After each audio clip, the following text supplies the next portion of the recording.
अगर हमारे साथ कोई विश्वासघात करता है तो हमने किसी के साथ विश्वासघात किया है।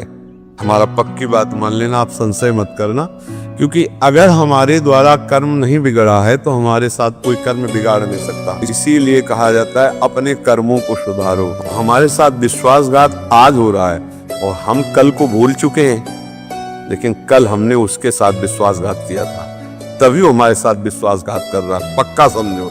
अच्छा, अभी इसी जन्म की बात बताओ, 9 महीने माँ के गर्भ में रहे, आपको याद है कुछ?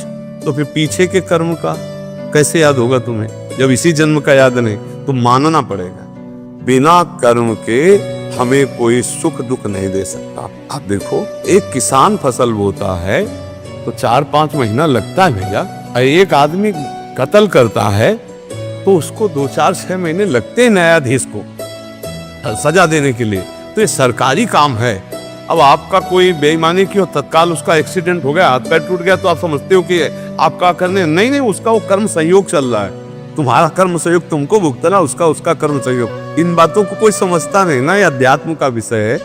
उसको बड़ा सुख मिलता है कि देखा ना, अपने कर्म का फल होगा। और आप ये जो नवीन आपका चिंतन बन रहा है, दूसरे के प्रति द्रोह बन रहा है, द्वेष बन रहा है, ये आपको जलाएगा। अब ये कर्म फंसाता रहता है जीव, तो आगे जन्म फिर लेना पड़ेगा।